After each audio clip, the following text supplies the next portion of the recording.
سورہ مومنون ہے۔ اعوذ باللہ من الشیطان الرجیم، بسم اللہ الرحمن الرحیم۔ وَلَقَدْ خَلَقْنَا الْإِنسَانَ مِنْ سُلَالَةٍ مِّن طِينٍ ثُمَّ جَعَلْنَاهُ نُطْفَةً فِي قَرَارٍ مَّكِينٍ ثُمَّ خَلَقْنَا النُّطْفَةَ عَلَقَةً فَخَلَقْنَا الْعَلَقَةَ مُضْغَةً فَخَلَقْنَا الْمُضْغَةَ عِظَامًا فَكَسَوْنَا الْعِظَامَ لَحْمًا ثُمَّ أَنشَأْنَاهُ خَلْقًا آخَرَ فَتَبَارَكَ اللَّهُ أَحْسَنُ الْخَالِقِينَ ثُمَّ إِنَّكُمْ بَعْدَ ذَلِكَ لَمَيِّتُونَ ثُمَّ إِنَّكُمْ يَوْمَ الْقِيَامَةِ تُبْعَثُونَ۔ یہاں تک کہ ایک اصولی بات بتا رہا ہے۔ ہم نے انسان کو پیدا کیا ایک گندی ہوئی خمیرہ مٹی سے۔ کون تھا سب سے پہلے جو پیدا ہوا؟ ظاہر آدم علیہ السلام۔ آدم علیہ السلام وہاں سے بات شروع ہو چکی ہے۔ میں اس لیے کہہ رہا ہوں کہ انبیاء نبی سے پہلے یہ بات شروع ہو چکی ہے۔ سب سے پہلے نبی سے اور رسول، وہ نبی بھی تھے اور رسول بھی تھے، ان سے یہ بات شروع ہوئی ہے۔ اس کے بعد سلسلہ جو شروع ہوا وہ ظاہر شادی کا شروع ہوا۔ ثم جعلناه نطفة في قرار مكين، رحم مادر میں نطفے کا قرار ہوا۔ ثم خلقنا النطفة علقة فخلقنا العلقة، اس کو بوٹی بنا دیا، پھر اس کے اوپر اس بوٹی کے اوپر وہ چڑھا دیا ہڈی کے اوپر بوٹی اس طرح اور گوشت، فکسونا العظام لحما، اور اس کو میں پہنا دیا پھر گوشت۔ ثم انشأناه خلقا آخر، ان تمام مراحل سے گزرنے کے بعد ایک خوبصورت بچہ پیدا ہوا۔ وہاں سے بات شروع ہو رہی ہے، ختم کہاں ہو رہی ہے؟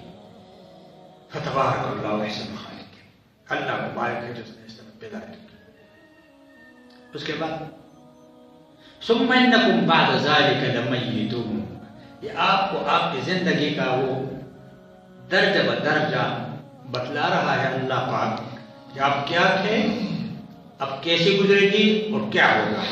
اس کے بعد تم سب کے سب مرو گے، قیامت تک جو بھی آئے۔ نبی اور رسول سے بات شروع ہوئی تھی اور اس کے درمیان تمام انبیاء بھی آ گئے، تمام انبیاء آ گئے۔ اور اس کے بعد کیا ہوگا؟ ثم انکم یوم القیامت تبعثون، اور قیامت کے دن تمہیں اٹھایا جائے۔ اس میں تمام کے تمام آ گئے۔ ایک بنیادی چیز ہے کہ ہم کیسے پیدا ہوئے تھے، اس کے بعد تناسل کا کیا سلسلہ چلا رہا، کس طرح چلا رہا، انسان کو خلقکم اطوارا، توڑ در توڑ کیسے پیدا کیا، اس کے بعد کیا ہوگا۔ تم انکم بعد ذالک لمیتون، اپنے اپنے وقت پر سب کے سب اس دنیا سے جائیں گے، قرآن۔ ثم انکم یوم القیامت تبعثون، اس کے بعد قیامت کے دن تم سب کو اٹھایا جائے گا، نبی ہو غیر نبی ہو۔ وہ زندگی تھی جو ماں کے پیٹ میں تھی، یہ زندگی ہے جو اس دنیا میں ہے، اور وہ زندگی ہے جو قیامت کی۔ لیکن قیامت کی زندگی اور اس موجودہ زندگی کے درمیان ایک پردہ ہے۔ وَمِن وَرَائِهِمْ بَرْزَخٌ إِلَى يَوْمِ يُبْعَثُونَ۔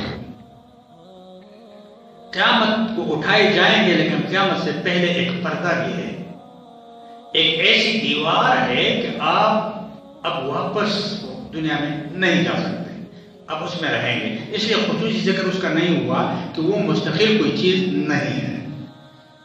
برزخ کا معنی صرف قرآن نہیں ہے، یاد رکھیں، قبر نہیں ہے۔ برزخ اس دنیا سے چلے جانے کا نام، چاہے وہ ٹکڑے ٹکڑے ہو جائیں، چاہے وہ کوئی اور چیز لے جائے، ایک بازو کوئی اور، اس طرح ضروری نہیں ہے کہ وہ قبر ہی ہو۔ قبر تو اس لیے ہے کہ شرافت ہے انسان میں، اور اس پر پردہ ڈالنے کے لیے اس سے بہتر طریقہ نہیں ہو سکتا، ورنہ کام خراب ہو جائے گا۔ اب برزخ کی زندگی کیا چیز ہے؟ ساری بات پہلے اصولی بات آپ نے سمجھ، موت سب کو ہے، موت سب کو، یہ قرآن ہے، موت سب کو ہے۔ آپ نے پٹی سن لی۔ اب درمیان میں جو برزخ کی زندگی، یہ کیا چیز ہے؟ سارا دار مدار اس پر ہے اور لڑائیاں اور جھگڑیاں اس پر ہو رہے ہیں۔ سب سے پہلے میں بتاتا ہوں کہ برزخی زندگی کے بارے میں، خاص کر انبیاء کرام کے بارے میں گفتگو نہیں کرنی چاہیے، اور میں نہیں کہتا، قرآن کہتا ہے وَلَا تَقُولُوا لِمَنْ يُقْتَلُ فِي سَبِيلِ اللَّهِ أَمْوَاتٌ بَلْ أَحْيَاءٌ وَلَكِنْ لَا تَشْعُرُونَ۔ جب کسی چیز کا شعور ہی نہیں ہے تو اس پر گفتگو کرنا فضول ہے، اور اس گفتگو کا حاصل اس لیے نہیں ہے کہ اس کے بارے میں قیامت کے دن سوال نہیں ہوگا۔ موسیٰ علیہ السلام نماز پڑھتے تھے، اللہ تعالیٰ چاہے تو پڑھنا چاہے تو پڑھ سکتا ہے، اللہ تبارک و تعالیٰ چاہے کسی نبی کو سنانا تو وہ سن سکتا ہے، سنتے بھی ہیں۔ اب جب کہ انبیاء کرام تو بہت بڑی چیز ہے، اور خاص کر رسول مقبول صلی اللہ علیہ وسلم کا درجہ، اگر شہداء اپنے قبروں میں زندہ ہیں، برزخ میں زندہ ہیں، دوسری جگہ آتے ہیں یرزقون، ان کو رزق دیا جاتا ہے، تو انبیاء کرام تو بہت اونچے ہیں نا، ان کی زندگی میں کیا شبہ ہو سکتا ہے؟ لیکن رسول اللہ صلی اللہ علیہ وسلم سے یہ سوال کیا گیا کہ یہ جو آیت اتری ہے ان کے بارے میں، شہداء کے بارے میں، یہ کس طرح زندہ ہوں گے؟ ہمارے سامنے تو یہ مر جاتے ہیں اور ان کا جنازہ بھی ہو جاتا ہے اور قبر میں رکھ کے واپس بھی ہم آ جاتے ہیں۔ تو حضور علیہ السلام نے فرمایا بالکل اسی طرح ہے، لیکن ان کے ارواح کو سبز طوطوں کی شکل میں ڈال کر کے جنت کا سیر کرایا جاتا ہے، جو ان کو انتہائی درجے اطمینان ہوتا ہے اس میں۔ اب یہ اس قسم کی زندگی ہے۔ رہا انبیاء کرام کی زندگی، تو ظاہر ہے دنیا میں ان کی زندگی عرفہ و اعلیٰ، اللہ کے نزدیک چنے ہوئے تھے، تو برزخ میں بھی ان کی زندگی اقوی، قوی تر ہے، لیکن کس طرح قوی تر ہے؟ وَلَكِنْ لَا تَشْعُرُونَ۔ روح کا تعلق ضرور ہوتا ہے، کیونکہ اگر روح کا تعلق نہ ہو تو جو سوال و جواب ہوگا عام میت سے وہ کس طرح ہوگا، اس لیے روح کو واپس کیا جاتا ہے۔ لیکن اس کا مطلب قطعا یہ نہیں ہے کہ وہ بالکل ہماری طرح زندہ ہے۔ بعض حضرات کہتے ہیں کہ دیکھیے بیویوں پر نکاح دوسرا آدمی نہیں کر سکتا، یہ ایسی حجت، ایسی دلیل ہے، یہ اس لیے بیان کرتا ہوں کہ آپ بھی شاید نیٹ پر سنتے ہوں گے، تو ازواج مطہرات کے لیے خصوصاً حکم آیا ہے کہ یہ امہات المؤمنین ہے، قرآن میں ان کے لیے 2 جگہ حکم ہے، امہات المؤمنین ہیں، اور ان کے ساتھ نکاح حرام ہے، ناجائز ہے، نہیں ہو سکتا، اور اس کی بہت مصلحت ہے کہ کیوں نہیں ہو سکتا۔ ایک تو نبی کی رفاقت، نبی سے نیچے جو آدمی نکاح کرے گا وہ پھر بات نہ بن سکی، اور دوسری بات یہ ہے کہ ان کے ساتھ جو علم کا تعلق تھا، صحابہ کرام، عائشہ رضی اللہ عنہا سب سے آخر میں ان کا انتقال ہوا ہے، بہت لمبی عمر انہوں نے پائی تھی، اور اس میں حکمت یہی تھی کہ تمام صحابہ کرام اور رسول اللہ صلی اللہ علیہ وسلم کے اقوال مبارکہ انہیں سے پوچھا کرتے تھے اور انہیں سے علم حاصل کرتے تھے۔ تو لہٰذا یہ بات کہ کیسے سنتے ہیں، اللہ چاہے تو سنا سکتا ہے، اللہ چاہے تو سب کچھ کر سکتا ہے، لیکن وہ زندہ ہیں، یہ فلاں ہیں، یہ ڈنگارا ہے، یہ ہے۔ اگر وہ زندہ ہیں تب بھی اللہ بہتر جانتا ہے اپنے نبی کو کیسے رکھتا ہے۔ ہمارے علماء دیوبند کا عقیدہ یہ ہے کہ جس زمین پر قبر مبارک ہے، جسد اطہر رکھا ہوا ہے، وہ زمین مبارک ہو گئی ہے، اس کا درجہ تو بعض علماء لکھتے ہیں کہ عرش سے بھی زیادہ ہو جاتا ہے۔ اب اس میں بات کرنا کہ کس طرح ہے اور کس طرح نہیں ہے، تو جب ایک فیصلہ ہو گیا، خود اللہ تبارک تعالیٰ نے فرمایا وَلَكِنْ لَا تَشْعُرُونَ، تمہیں شعور نہیں ہے۔ شعور خواص خمسہ سے ہوتا ہے، 5 چیزیں ہوتی ہیں، دیکھنا، سننا، ہاتھ لگانا، اور 2 اور ہیں آپ کو پتا ہے، چکنا اور سونگنا۔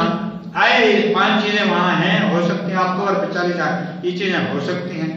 اب یہ جی آنکھ جو ہے وہ سوتی ہے، دل نہیں سوتا، بالکل یقیناً رسول مقبول صلی اللہ علیہ وسلم کی آنکھ سویا کرتی تھی، دل نہیں سوتا تھا۔ چنانچہ ایک دفعہ حضرت عائشہ رضی اللہ عنہا نے حضور علیہ السلام اٹھے، نیند سے اٹھے تو نماز پڑھنے لگے، تو حضرت عائشہ رضی اللہ عنہا نے عرض کیا کہ حضرت آپ تو سوئے ہوئے تھے، وضو کی ضرورت نہیں ہے؟ تو حضور نے فرمایا ہاں میرا دل نہیں سویا، میری آنکھیں سو گئی تھی۔ یہ صحیح ہے، بالکل ہے۔ اب اس پر قیاس کر کے قبر کا معاملہ پیش کرنا تو یہ قیاس کا ہو سکتا ہے، لیکن ولکن لا تشعرون کی تفسیر نہیں ہو سکتی۔ لہذا رسول اللہ کی زندگی ہے قبر میں، لیکن کس طرح ہے؟ اقوا و ارفع زندگی ہے۔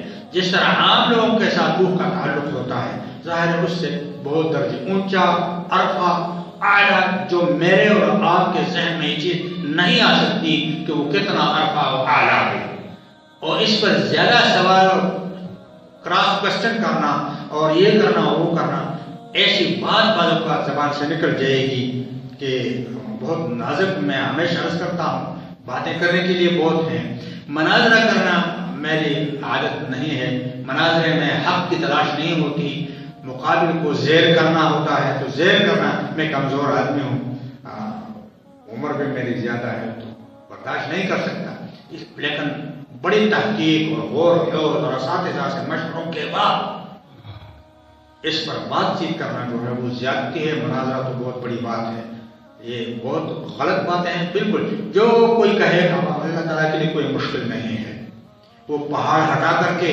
تمام جتنے بھی ہیں پردے ہٹا کر کے رسول اللہ صلی اللہ علیہ وسلم کے سامنے نجاشی کا جنازہ لا سکتے ہیں، ان کے لیے کیا مشکل ہے اللہ کی؟ اور رسول اللہ صلی اللہ علیہ وسلم جنازہ پڑھا لیتے ہیں۔ اس کی وجہ یہ تھی کہ نجاشی کا وہاں جنازہ پڑھانے کے لیے کوئی بھی نہیں تھا، اللہ تعالیٰ نے رسول اللہ صلی اللہ علیہ وسلم کے لیے تمام پردے ہٹا دیے، سامنے ان کی لاش آ گئی، رسول اللہ نے جنازہ پڑھا دیا، تو یہ معجزہ کہلاتا ہے، اور رسول اللہ کے معجزات بہت زیادہ ہیں۔ تو اس لیے اس بارے میں کہ کس طرح ہے کیسے نہیں ہے، یہ فضول سوالات ہیں۔ قیامت کے دن اس کا کوئی سوال، اپنے عقائد کو ٹھیک کریں، عقائد بہت ضروری ہیں، پھر اعمال کو ٹھیک کریں، معاملہ اور لین دین کو ٹھیک کریں، اور جو رسول اللہ نے فرمائے اس پہ چلنے کی کوشش کریں۔ وہ کس طرح ہیں؟ میں نے اور آپ نے ان کو مرتبہ نہیں دیا، ہم تو ان کی وجہ سے ہمارے مرتبے بڑھ رہے ہیں۔ ان کو جنہوں نے مرتبہ دیا وہ جانتے ہیں وہ کیسے اونچے مقام پر رکھتے ہیں، کیسے اعلیٰ و ارفع رکھتے ہیں۔ وہ ہماری سوچ، ہمارے پاس ڈکشنری میں یہ لفظ ہے ہی نہیں، لغات میں یہ لفظ ہے ہی نہیں، ہمارے پاس جو لفظ ہے وہ اعلیٰ و ارفع ہے، اس سے بھی زیادہ ہے۔ اللہ تعالیٰ ہمیں توفیق دے کہ ہم صحیح باتوں کو سنیں اور صحیح باتوں پر عمل کریں۔